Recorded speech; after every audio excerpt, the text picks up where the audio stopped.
जी, मैं रेहान आफाक बात कर रहा हूँ। खुशामदीद कहते हैं हम नौजवान नस्ल के कामयाब डायरेक्टर जनाब उमैर नासिर अली साहब को, जिनकी हाल ही में जो है वो मूवी नायाब को जो है वो 2 अवार्ड भी जो है मिले हैं। सर खुशामदीद बहुत आपको, बहुत शुक्रिया आपका कि आपसे जो है बात हो रही है। बहुत बहुत बहुत शुक्रिया रेहान आपका इनवाइट। और बड़ा अच्छा लगता है जो हमारे फिल्मी ब्लॉग्स और वीलॉगर्स और जितने जर्नलिस्ट सहाफ़ी अभी भी उसको इतनी वेटेज देते हैं कि उसके बारे में लिखते हैं, उसके बारे में जानना चाहते हैं और हमें सपोर्ट करते हैं। So thank you for inviting me और आई एम लुकिंग फॉरवर्ड कि हम इसमें कोई अच्छी फ्रूटफुल बातें कर सकें इस सेशन में। बिल्कुल जी, हमें बड़ी ज़रूरत भी है इस बात की कि हम तो चाहते हैं कि अब जो है हमारी इंडस्ट्री जो है इसमें एक नया ब्लड जो है शामिल हुआ है, जिसमें आप जैसे अच्छे लोग शामिल हो रहे हैं। अच्छा, ये बताइए कि उमैर साहब के नायाब से आपका क्या रिश्ता है, कैसा रिश्ता है? नयाब बड़े हमारे दिल से बहुत ही ज़्यादा एक करीब एक प्रोजेक्ट है और मेरे ख्याल से आपने जैसे कहा कि जो जितने भी डायरेक्टर्स हैं उन्होंने फिल्म नहीं बनाई है तो उनका एक ख्वाब होता है और एक यही ख्वाब होता है कि वो एक फीचर फिल्म, एक लॉन्गर फीचर फिल्म जो सिनेमा में हॉल्स में चाहे और लोग उसको देखें। सो नायाब भी बिल्कुल वो एक ऐसा ही ड्रीम प्रोजेक्ट आप जिसे कह सकते हैं। और ये सिर्फ पहली दफ़ा में ऐसा नहीं था कि हमने एक स्क्रिप्ट लिखा और हम आ गए, हमने इसकी एक बड़ा एक प्रोसेस से गुजरे हैं। मैं खुद एक एड फिल्म डायरेक्टर हूँ, मैं एड फिल्म्स कई साल तक बनाता रहा और हमने उसमें दौरान कई कोशिश की कि ऐसा काम करें जो थोड़ा नैरेटिव से रिलेट नैरेटिव बेस्ड हो, कोशिश करते रहे। फिर हमने जो है स्क्रिप्ट्स के ऊपर कई मौज़ूआत पे काम करने की कोशिश की। लेकिन बाज़ औक़ात ऐसा होता है कि आपको लगता है कि ये स्क्रिप्ट अभी रेडी टू शूट नहीं है और आप कहीं इवैल्यूएट करते हैं कि अच्छा ये वाला जो स्क्रिप्ट है शायद ये भी अभी वक्त मांग रहा है और थोड़ा सा इसको और एफर्ट या वक्त चाहिए। तो फिर नायाब की जो कहानी थी या नायाब की जो स्टोरी थी वो एक ऐसी थी कि जिसमें हमने बिल्कुल एक खुल के आराम से इंजॉय करके इसको लिखा। जो हमारे राइटर्स हैं अली अब्बास नकवी, बासित नकवी और हमारी जो प्रोड्यूसर है रुमीना, तो हम लोगों ने 2019 में जो है वो एक कैंपेन, मैंने एज डायरेक्टर एक कैंपेन की थी। इसमें हमें लड़कियों की जो क्रिकेटर लड़कियां उनकी कहानियां उनसे इंटरव्यू करने का मौका मिला और वो रिसर्च करते करते जो है वो कहानी नायाब की सूरत के अंदर जो है वो मुकम्मल हुई और फिर हमने इसको मुकम्मल किया। सो ये दिल से हमेशा करीब रहेगी, पहला प्रोजेक्ट है और हमेशा आपको एक पहले प्रोजेक्ट बिल्कुल एक आप समझें कि दिल के करीब ही होता है। बिल्कुल। और ये बताइए कि एड मूवीज से अचानक ये इतना बड़ा सफर, हालांकि मैं तो कहता हूँ कि एड मूवीज भी बड़ी कमाल होती हैं, और इतनी छोटे से वक्त में आप जो है इतनी बड़ी ऑडियंस को जो है वो जो है देखते हैं, वहां तक वो पैगाम पहुंचाते हैं। तो इतनी बड़ी आपकी आपकी या तो शुरू से आपके जहन में था कि मैं ये करूंगा? अब बस उसमें ये कि क्योंकि मैंने बाकायदा तौर पर जो पाकिस्तान का पहला बैच था फिल्म एंड टेलीविज़न का जिसने पहली बार डिग्री मुतारिफ कराई नेशनल कॉलेज ऑफ आर्ट्स के अंदर। उससे पहले इसकी कोई डिग्री नहीं होती थी पाकिस्तान में। तो इत्तेफाक ऐसा है और कुछ कुछ किस्मत ही ऐसी कि वहाँ मौका मिला पढ़ने का और हमने पहली दफ़ा बैच था, एक फ़िल्म के स्टूडेंट्स निकल रहे थे 16 हम लोग। इंडक्शन हुआ तो ऑल पाकिस्तान से कुछ 16 स्टूडेंट्स का। सो वो ज़माना था जिस ज़माने में खुदा के लिए और आई और नैपा भी कराची में इस्टेब्लिश हुआ, जी। हम टीवी के नेटवर्क और उससे पहले बाकी चैनल्स भी इस्टेब्लिश हुए थे। तो वो दौर था कि फिल्म मेकर्स की ज़रूरत थी पाकिस्तान को नए, क्योंकि लॉलीवुड का जो सिनेमा था वो किसी ना किसी पॉइंट के ऊपर एक स्टैगनेंट सा वो समझे रुक सा गया था। सैयद नूर साहब फिल्में बना रहे थे, चीज़ें बना रहे थे, तो वो ज़्यादातर लोगों का रहा कि वो जी उसमें ही काम करना है क्योंकि आपको फिल्म कैमरे पे काम करने का मौका मिलता है और आपको बड़े क्रू के साथ काम करने का मौका मिलता है और वो तमाम एलिमेंट जो एक फीचर फिल्म के होते हैं वो कहीं ना कहीं आपको उसमें मिल रहे थे। सो इसीलिए वो इंडस्ट्री को ज्वाइन किया, लेकिन हमेशा से था कि ज्वाइन तो कर लिया लेकिन आपको कहीं ना कहीं फिल्म ज़रूर बनानी है। और फिर मेहरीन जब्बार की रामचंद पाकिस्तानी भी उन्हीं दिनों में आई और फिर और भी कई फिल्में हैं जो बीच बीच में बिल्कुल। आती नहीं। तो उसी तरह से एक दिमाग में था कि कुछ करना है और वो करते करते जो है वो सफ़र यहाँ पर जो है वो मुकम्मल हुआ, समझे मतलब शुरू हुआ यहाँ से, इसकी शुरुआत पर फिर नायाब से हो गई। आपका आगे जो और है फिल्में बनाई और माशाल्लाह उमैर, आपका आगाज बड़ा पावरफुल है। और हम चाहेंगे, ये बड़ी जिम्मेदारी भी होती है कि अगला प्रोजेक्ट आपका जो आएगा वो लोगों को बड़ी उससे तवक्कुआत होंगी। अच्छा, आपको तवक्कुआत थी इस मूवी से कि कुछ होगा इसमें कुछ बेहतर, आपके जहन में हम्म। था? तो बस कुछ ऐसी चीजें थी कि पाकिस्तानी जो सिनेमा की जो व्यूइंग स्टाइल था 2020 के बाद बहुत बदला। लोगों को पहले सिनेमा जाते थे, लेकिन उसके बाद सिनेमा जाना भी लोगों का कम हुआ। ऑब्वियसली वो पूरा कोविड ने जो है वो बिल्कुल मिजाज बदल दिया है लोगों का। और जब मिजाज बदला तो लोगों ने बहुत सारा सिनेमा एब्जॉर्ब करना शुरू किया, जो इंडिया में पैरेलल सिनेमा और मुख्तलिफ जो हाइब्रिड सिनेमा जिसको हम कहते हैं वो बनना शुरू हुआ। तो लोगों की व्यूइंग बहुत बढ़ गई, तो उनके हॉलीवुड्स को भी छोड़ जाएं, यूरोपियन फिल्में और जितना कंटेंट ओटीटीज के ऊपर ऑनलाइन अवेलेबल था लोगों ने वो देखना शुरू किया। तो उनका जो देखने का तरीका था वो भी बदला, और उनका सिनेमा के लिए जो एक खास तरीके से देखा जाता था वो भी किसी तरीके से मिजाज थोड़ा सा चेंज हुआ। सो हमारे दिमाग में यही था कि एक ऐसे मॉडल की फिल्म बनाई जाए, एक ऐसी हाइब्रिड मॉडल की फिल्म हो अ, जो कि दो कैटेगरीज को केटर करे। अब उसमें होता ही है कि बाज़ औक़ात जब आप आर्ट्स फिल्म्स बनाते हैं पाकिस्तान में या दुनिया भर में, जो आर्ट फिल्म बनते हैं वो बड़ी एक नीश ऑडियंस के लिए होती है, और उसको बहुत ही वो मौज़ूआत के तौर पे वो बहुत अच्छे मौज़ूआत उनके होते हैं, उनमें हर चीज़ का बड़ा ख्याल रखा जाता है, लेकिन वो एक बहुत लार्जर ऑडियंस के लिए उस नहीं बनाई जाती, क्योंकि उसको दूसरी तरह से बनाया जाता है और फेस्टिवल्स में पेश किया जाता है, और फिर उसकी रन थिएट्रिकल कमर्शियल सिनेमा में कम होती है। लेकिन उसी के जानिब एक कमर्शियल सिनेमा है जो कि बहुत स्केल का सिनेमा होता है, जिसके अंदर लोग लार्जर देन लाइफ कैरेक्टर्स और बड़ी कहानियां देखना चाहते हैं। लेकिन अब इन दोनों में तजाद ये है कि वो बनाने के लिए आपको बहुत कॉस्ट चाहिए। जैसे कि मौला जट जैसी फिल्म अगर आपने बनानी है, बिल्कुल। तो यकीनी तौर पे आपके पास एक खुला बजट हो, बहुत सारा वक्त हो, तो उसको बनाते बनाते, और बड़ी स्टार पावर्स हो आपके पास। जी। लेकिन जो दूसरी तरह की फिल्में होती हैं आर्ट में, आपके पास काफ़ी, क्योंकि कमर्शियली आप थोड़े से रिलैक्स्ड होते हैं कि आपको अंदर उतना टेंशन, इतना प्रेशर नहीं होता, तो आप अच्छे एक्टर्स के साथ और आप लोगों के साथ आप काम करके उसको बना लें। सो जो बीच की एक राह होती है हाइब्रिड सिनेमा में बात कर रहा हूँ, वो ये कि कमर्शियल एंड आर्ट को आप कहीं एक जगह पे लेकर आए, कोई ऐसी जगह मिक्स हो जो कि कहीं बीच की जो एक बड़ी ऑडियंस का जो एक लोग हैं वो उसको देखें और पसंद करें, और रिलेटेबल कहानियां हों। हमारी फिल्म के अंदर जैसे कि गाने हैं, बहुत से गाने हैं, लेकिन लिपसिंग सॉन्ग वो एक ही है जो कि सिचुएशनल बेस्ड है, लेकिन बाकी सारे सपोर्टिंग सॉन्ग्स हैं। सो वो कमर्शियल के कुछ एलिमेंट्स भी मौजूद हैं। कोई उसको देखेगा तो उसको कुछ आर्ट टाइप। आर्ट या एस्थेटिक सिनेमा या इस तरह की जो रहेंगी।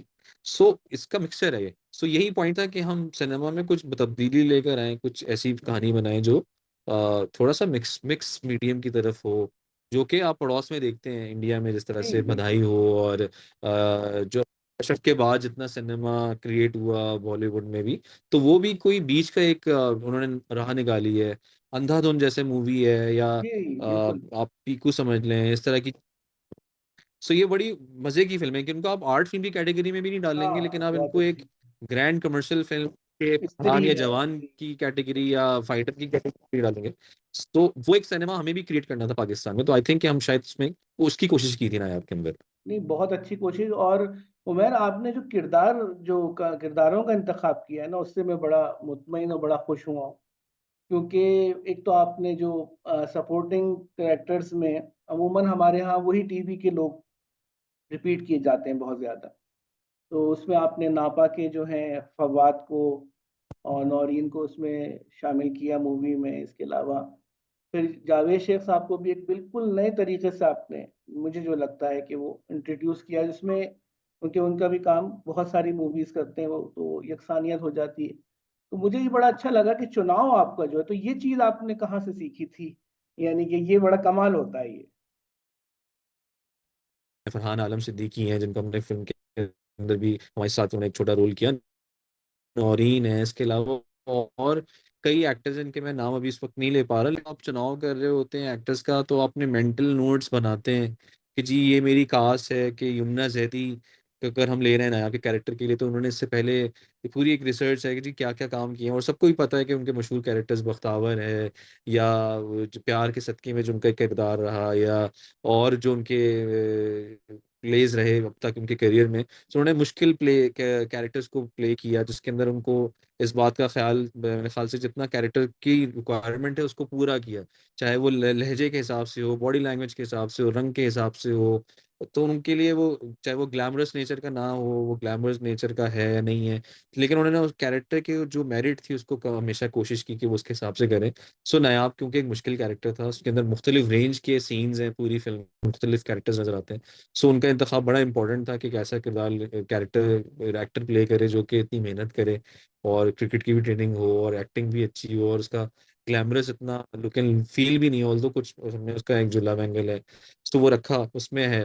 फिर उसामा खान को हमने एक चार्मिंग, एक हमारी टीवी की पर्सनैलिटी है जिनको लोग बिल्कुल देखते रहते हैं, तो एक बड़ा फ्रेश पेयरिंग चाहिए थी सिनेमा को भी, क्योंकि लोग चाहिए होते हैं, आप डेवलप करते हैं लोग, वरना नहीं बनाते स्टार्स, तो आपको क्रिएट करने पड़ते हैं। तो शेख साहब का मुझे लग रहा था कि कई सालों से कैरिकेचर टाइप कैरेक्टर्स कर रहे थे, कॉमिक कर रहे, थिएट्रिकल स्टाइल की है, फिल्मी वो जरा स्टाइल है उनका एक ओवर।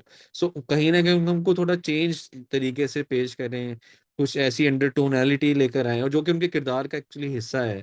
तो वो उन्होंने बड़े जबरदस्त तरीके से उसको प्ले किया, और उन्होंने फुल कैरेक्टर में घुस के उसको देखा, और आपने जैसे बात की कि वाकई में वो अपनी रिमार्केबल, उन्होंने एक एक्टिंग, उनका जितना भी रोल नायब में है क्योंकि बड़ा सेंट्रल कैरेक्टर है, सो उन्होंने बड़ा दिल उसको किया, और वो चेंज नजर भी आ रहा है उनके बाकी कामों से। बिल्कुल। वो जो हम देखते हैं एक शादी वाला जो गाना है और उसमें जावेद शेख साहब कुछ खा रहे हैं, गालिबन मिठाई पता नहीं क्या है, तो पीछे से कोई एक और साहब आते हैं, तो वो उसमें इतना चेंज है उनका रोल। तो यकीनन ये आपको क्रेडिट जाता है कि वही आदमी जो एक जैसा हर जगह काम कर रहे हैं, क्योंकि चॉइस नहीं है, तो उसको एक बिल्कुल नई तरीके से पेश करना। अच्छा, म्यूजिक से आप खुश हैं, मुतमईन हैं, या और बेहतर हो जी, सकता है? म्यूजिक, म्यूजिक हमेशा फिल्म का एक बहुत ही वाइटल और एक प्राइमरी एक हिस्सा रहा है कि वो सही हो और सिचुएशनल हो। सो दो ही कुछ रिक्वायरमेंट्स थी कि म्यूजिक ऐसा हो जो कि डाइवर्सिफाइड किस्म का म्यूजिक हो फिल्म के अंदर, और वो एक सपोर्टिंग, क्योंकि हमारी फिल्म के अंदर लिपसिंग गाने नहीं है, हमने फिल्म को एक बैकग्राउंड म्यूजिक को भी बैकग्राउंड स्कोर की तरह, यानी कि गानों को भी एक बैकग्राउंड स्कोर की तरह यूज किया है, कि वो एहसन वारी का जो गाना है जिस मौके पर आता है जिसको लिखा गया, अगर आप नोट करें फिल्म के अंदर तो बड़ी सिचुएशन थी जहाँ पे वो रिक्वायर्ड थे गाने। एक ऐसा गाना जो हैप्पी रोमांटिक गाना हो, मेंटल सा दिल, जब चारों कैरेक्टर्स हमारे खुश हैं और उनकी चारों की मतलब चीजें मुकम्मल हो रही हैं, तो वो जो एलिमेंट है वो कहीं ना कहीं गाने में भी नजर आए, तो हमने वो वैसा बनाया। शैनी सॉन्ग में भी कोशिश किया कि कुछ नॉस्टैल्जिक फील आए, थोड़े शादी वाले गाने या जैसे धूम धमकते वाले बन रहे थे, जी। तो कोई धीमे मिजाज का या ऐसा गाना जो थोड़ा सीरीन हो, जैसे ढोलकियों में खवातीन बजाती हैं ढोलक पे, तो वो वाली उसके साथ सोचा था कि वैसा गाना बनाया जाए कि वो ढोलक पे भी आसानी से, और वो शादी के उसका लगे। तो इसी तरह से जितने गाने, इवन कि वो हमारा जो 14 अगस्त पे का एक सेलिब्रेशन सॉन्ग है जिसमें हमने पैसा की नज्म यूज की है, तो वो एक सिचुएशन है जो कि लड़कियों का एक्सप्रेशन है पाकिस्तान का, और हमारा ओवरऑल कि हम किस तरह से देख रहे हैं। इसके अलावा कुछ गाने हमने बाहर से भी बनवाए, गाना जो नारो है जो आता है। सो आई थिंक कि ओवरऑल एक ऐसा म्यूजिक है जो बिल्कुल मुख्तलिफ ऑडियंस के को अच्छा लगेगा। लिरिक्स का बड़ा ख्याल रखा, सोच के लिखे गए थे कि अच्छे अल्फाजों का चुनाव हो, ऐसे अल्फाज जो थोड़े आपकी वोकैबुलरी में आप कम सुनते हैं। इवन के मेंटल सा दिल के अंदर जितने अल्फाजों का जो है, जो रिजवान हसन साहब ने लिखे, जिनके मैं बात कर रहा था कि जी लिरिसिस्ट की हम बात कर रहे थे कि कि जो नए लिखने वाले हैं वो कैसे अप्रोच करें। तो जैसे रिजवान को हमने यूज़ किया कि उन्होंने हमारे लिए 2-3 गाने लिखे फिल्म के, जिनके साथ बड़ा अच्छा तजुर्बा रहा, उन्होंने बड़े अच्छे बुनत की अल्फाजों की, और एक्सप्रेशन बड़े अच्छे थे उसके जो उन्होंने लिखे। तो ये एक बड़ा मरहला था। आई थिंक म्यूजिक के लिए हम सेटिस्फाई के मजा आया, और एक ऐसी एल्बम है जो आप बार बार सुन सकते हैं और आपको हर दफा मीनिंगफुल लगेगी उसकी जो लिरिक्स हैं। बिल्कुल। अच्छा, ये बताओ मेहर, अब अगला प्रोजेक्ट क्या है? वेब सीरीज है, या अभी एड आपके चल रहे होते हैं, या अभी सिर्फ अब मूवीज का ही आपका इरादा है? एड्स तो क्योंकि मुस्तकिल चलते रहते हैं जब, और पोस्ट प्रोडक्शन में कम वक्त मिल रहा था, लेकिन वो कहीं ना कहीं बीच में जो विंडो होती है उसमें हम कर रहे होते हैं, तो एड्स का काम होता रहता है। लेकिन अभी हम लोग कुछ और प्रोजेक्ट्स हैं इनकी अभी रिसर्च और कुछ स्क्रिप्टिंग हमने स्टार्ट की है। सो होपफुली वो कुछ आने वाले अच्छा, तो अभी जैसे अभी नए लोगों की बात हुई, तो अब जैसे नए लोग अगर आपको अप्रोच करना चाहें, जो अगर वो समझते हैं कि वो गा भी सकते हैं। जो भी उसके फर्दर डेवलप क्या है। जी। तो जो नए लोग आपको अप्रोच करना चाहें, क्योंकि आप कैप्टन ऑफ द शिप हैं, डायरेक्टर हैं, तो जैसे लिखना चाहें या कोई गाना बना के आपको दें, तो। उसमें यही है कि अपने अपने आर्टिस्टों को कितने को जो है वो सोशल मीडिया के थ्रू पिक किया गया है, चाहे वो बड़े बिल्कुल। म्यूजिकल प्लेटफॉर्म्स हों या तक इवन के एक्टिंग के इंडिया में अंदर भी भी। आप देख सकते हैं कि जी जी। टिकटॉकर्स और जितने हमारे ये थे वो उनको लिया गया। सो ये बहुत बड़ा मीडियम है, तो जो टैलेंटेड इंसान है, चाहे वो सिंगर है, राइटर है, उसके पास एक अपनी के पुराने जमाने में लोग लिखा करते थे और वो खत लिख के भेजते थे, तो अखबार जहाँ में वो कोने में एक कहानी छपती थी, या फिर वो साइड पे एक छोटी सी नज़म आती थी, वो जितने लोगों ने पढ़ी नहीं पढ़ी। लेकिन अब तो ये है कि वो अपना पूरा शायरी का चैनल बना सकता है, रोज एक नज़म लिख के डाल सकता है, और वो कहीं ना किसी सूरत में पहुंच सकती है। टूल्स बहुत अवेलेबल है। सो मेरे ख्याल से जितने लोग हैं परफॉर्मिंग आर्ट से रिलेटेड या इस फील्ड से रिलेटेड, उनके पास अपना एक मीडियम तो है, तो वो उसे यूज़ करें और उससे कोशिश करें कि उसको मुस्तकिल तौर पे मुस्तकिल मिजाजी के साथ यूज़ करें।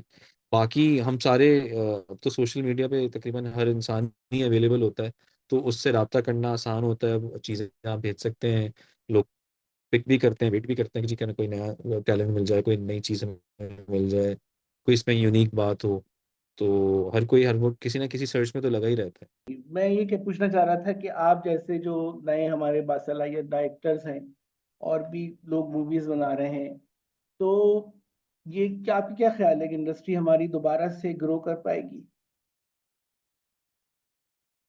हमेशा चीज़ों के हिसाब से होपफुल रहना चाहिए कि जिस टाइम पे हमारी फिल्म नायाब आई है, तो उस दौरान बैक टू बैक कई और फिल्में भी रिलीज हुई जो कि बड़ी अच्छी फिल्म्स थी। गुंजल थी, और चिक्कड़ में उसमें रिलीज हुई। इसके अलावा बकरी भी रिलीज हुई, और उसके पीछे चले जाएं तो और भी पिछले साल में कई फिल्में जो हैं वो आई हैं। सो इस जितनी फिल्म्स आई, उस हर फिल्म की अपनी कोई ना कोई एक ऑडियंस थी। कुछ लोगों को उनके सब्जेक्ट के हिसाब से, उनके अदाकारों के हिसाब से वो उनको उन्होंने रिलेट किया उन फिल्मों के साथ। सो जब तक सिनेमा में फिल्म्स आती रहेंगी, तो लोगों के लिए एक ना एक जगह होगी देखने के लिए। क्योंकि पाकिस्तान में तो वैसे भी एवेन्यूज़ ऑफ क्या कहेंगे, फैमिली एक्टिविटीज़ के एवेन्यूज़ बड़े कम हैं। हमारे यहाँ तो लोग खाने के लिए चले जाते हैं, या पार्क्स का भी कल्चर बहुत ज़्यादा नहीं है।